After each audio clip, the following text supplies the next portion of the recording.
بسم اللہ الرحمن الرحیم یا ایہا الذین آمنوا اطیعوا اللہ واطیعوا الرسول ولا تبطلوا اعمالکم۔ صدق اللہ العظیم۔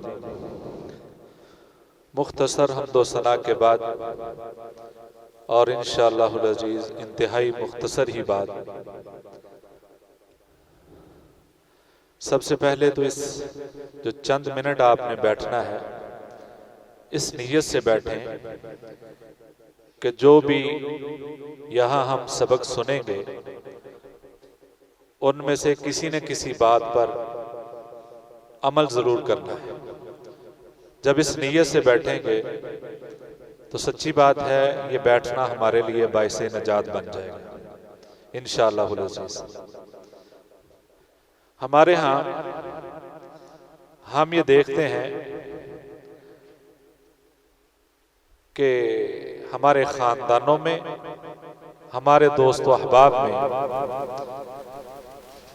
بہت سارے جھگڑے ایسے ہیں جو وراثت کے بارے سے، وراثت کی تقسیم کے بارے یا اپنا حق لینے کے بارے ہم سمجھتے ہیں بعض دفعات میں میرا حق مارا گیا ہے، مجھے پورا حق نہیں ملا۔ یہ اس طرح کی بہت ساری باتیں ہوتی ہیں کہ میں اپنا حق کیوں چھوڑوں۔ تو گویا حق لینے کے لیے اور خاص طور پہ وراثت کے بارے میں ہماری بڑی کوشش ہوتی ہے۔ سگا بھائی ہے اور اس سگے بھائی کے گھر میں اپنی بیوی کی سگی بہن ہو پھر بھی لڑائیاں موجود چھوڑتے نہیں، وہ جھگڑے ہو جاتے ہیں۔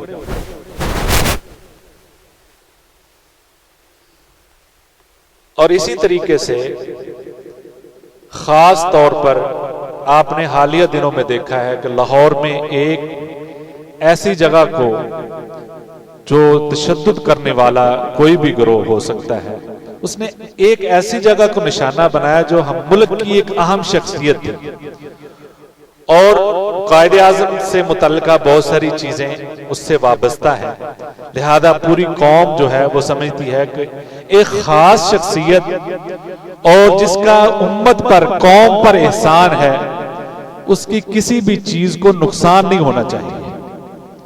یہی ایک خاص وجہ ہے۔ میں جو بات کرنا چاہتا ہوں، پہلی بات اور یہ دوسری طرف جو اشارہ کی ہے وہ یہ ہے، اس کائنات میں سب سے بہترین شخص، بہترین ذات، اکمل ترین ذات وہ حضرت محمد الرسول اللہ صلی اللہ علیہ وسلم کی ذات ہے، اور ان کی چھوڑی ہوئی وراثت بھی سب سے بہترین ہے۔ اور وہ وراثت کیا ہے؟ نبی صلی اللہ علیہ وسلم کی چھوڑی ہوئی وراثت کیا ہے؟ وہ دین ہے۔ نبی صلی اللہ علیہ وسلم جو دین لے کر آئے ہیں وہ سب سے بہترین ہے، اور وہ کس کے حصے میں آئی ہے؟ وارث کون ہے اس کے؟ وہ ہم ہیں، امت محمدیہ ہے۔ کیا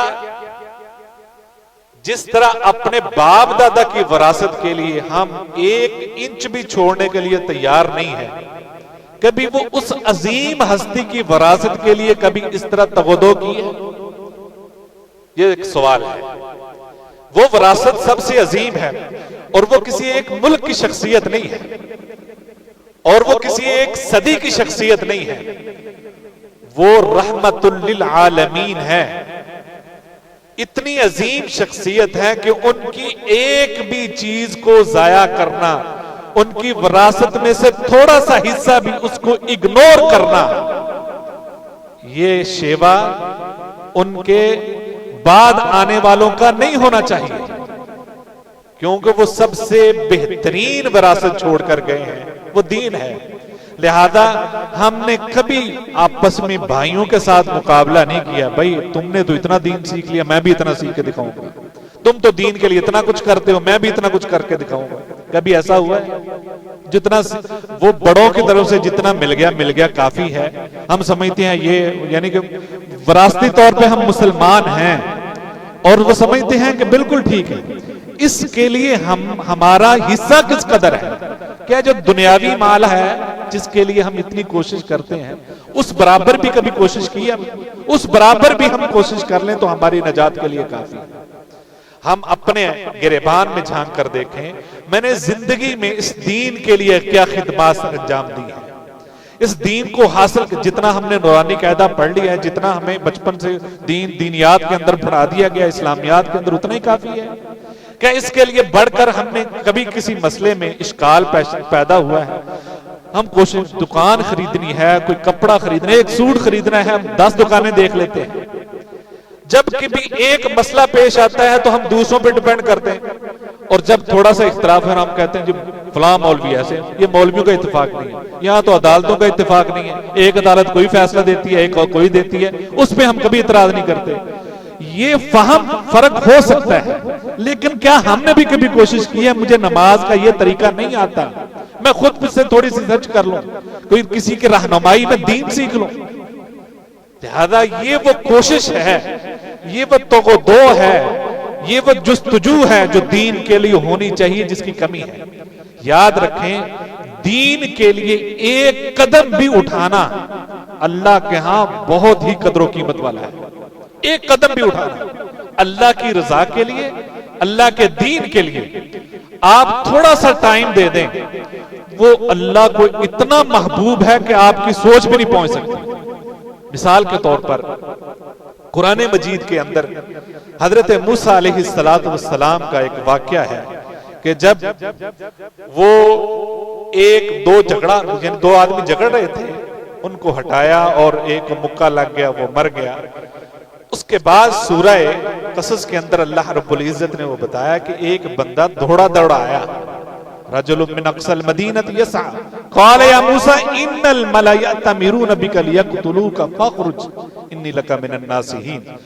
وہ دوڑا آیا، رات کے اندھیرے میں آیا، اس نے پیغام کیا دیا؟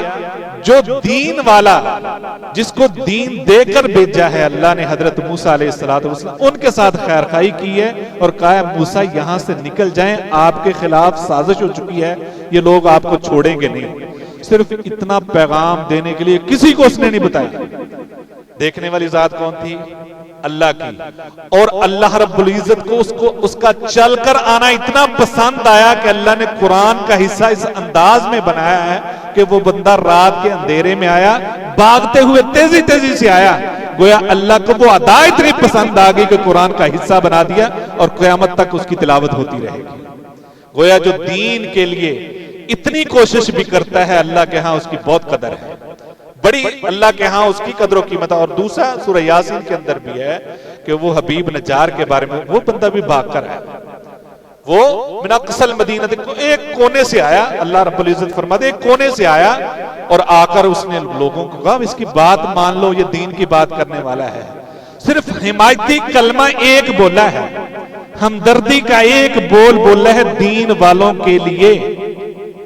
ہم دین والوں کے خلاف غصہ نکالنے کے لیے کوئی پیچھے نہیں رہتا۔ کہیں ہو نا وہ یہ فلاں ایسے ہی ہیں جی، یہ فلاں دین والے ایسے ہیں، یہ مولوی ایسے، یہ علماء ایسے، فلاں کوئی کسر نہیں چھوڑتے، جبکہ اس نے دین والوں کے لیے ہمدردی کا ایک بول بولا، اللہ نے اس کو بھی یاسین کا حصہ بنا دیا ہے۔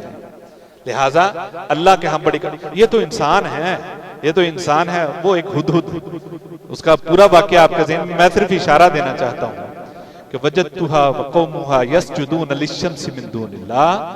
حضرت سلیمان علیہ السلام سے اس نے کہا میں نے ایک ایسی قوم کو دیکھا ہے جو اللہ کے علاوہ سجدہ کرنے والی ہے، جو اللہ کے علاوہ پوجنے والی ہے، وہ شرک کرتی ہے۔ گویا اس ایک پرندے کی توجہ دلانے کی وجہ سے اس پوری قوم کا تختہ الٹے کا سبب بھی بنا، اور قوم پوری ان میں سے بڑا حصہ جو ہے وہ اسلام قبول کرنے کا باعث بن گیا، اور اللہ نے اس کا بھی ذکر قرآن میں کیا ہے۔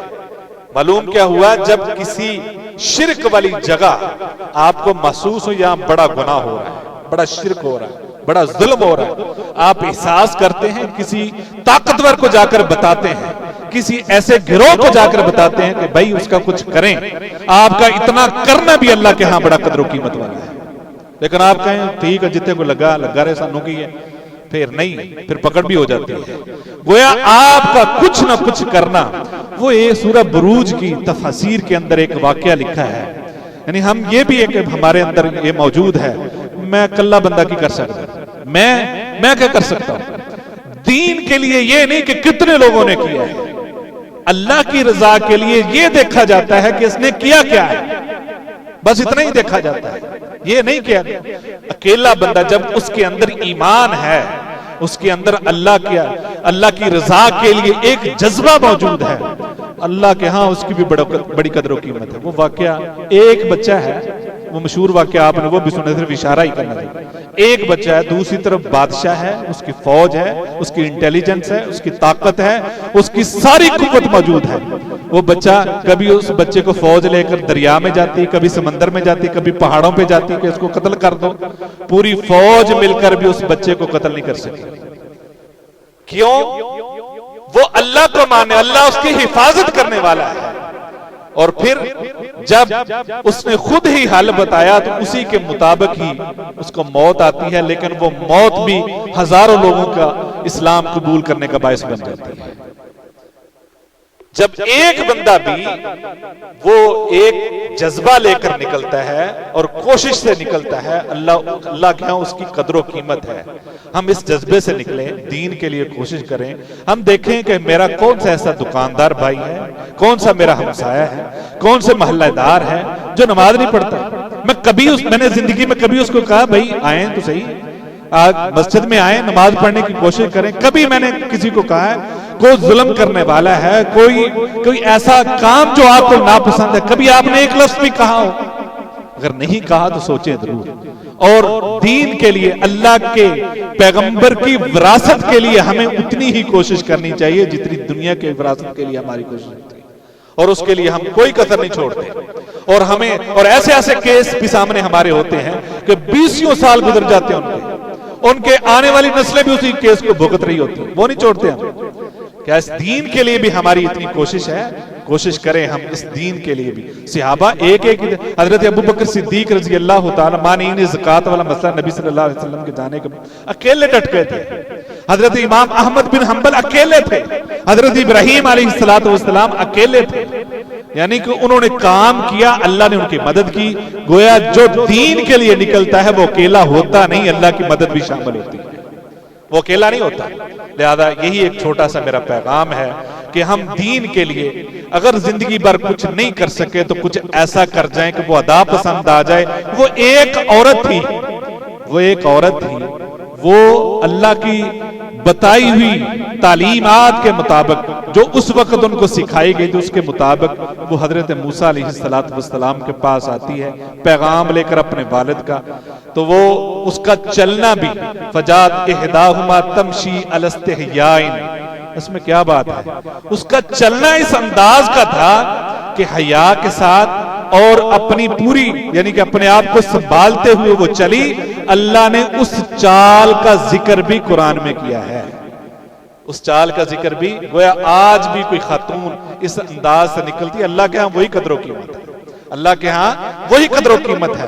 لہذا ہم یہ مت سمجھیں کہ ہماری کون سی کوئی ادا دیکھی جا رہی ہے، آپ کا ایک جو، بلکہ اگر آپ مسجد کے لیے نکلتے ہیں نا، اپنی دکان سے اپنے گھر سے نماز کے لیے نکلتے ہیں، آپ گھر سے چل پڑے ہیں، آپ کی توجہ کسی اور طرف ہے، لیکن آپ کو نہیں پتا آپ قدم اٹھا رہے ہیں، آپ کے قدم ہلتے ہیں تو فرشتوں کی نظر آپ کے قدموں پہ ہوتی ہے، ایک ایک قدم کے بدلے میں آپ کے گناہ معاف بھی ہو رہے ہیں، درجے بھی بلند ہو رہے ہیں۔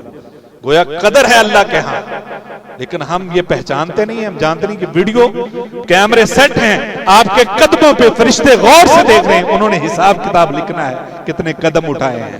لہذا آپ کا ایک ایک قدم قیمتی ہے، وہ قدم دین کے لیے اٹھ رہا ہے یا اللہ کی بغاوت کے لیے اٹھ رہا ہے، یہ ذہن میں رکھیں، اور اس کے مطابق ہماری یہ سوچ ہونی چاہیے کہ صبح سے لے کر شام تک میں نے اللہ کے پیغمبر حضرت محمد الرسول اللہ صلی اللہ علیہ وسلم جو اس دنیا کی عظیم ہستی ہے اور ان کی وراثت بھی عظیم ہے، اس کے لیے میری کوشش کیا ہے، میری توجہ کیا ہے، اور میری زندگی میں اس کے لیے محنت کیا ہے، صرف اس پر غور کرنے کی ضرورت ہے۔ اللہ اس تھوڑے کو اس پر عمل کرنے کی توفیق عطا فرمائے اور اس ایسی سوچ بنانے کی توفیق عطا فرمائے۔ وآخر دعوانا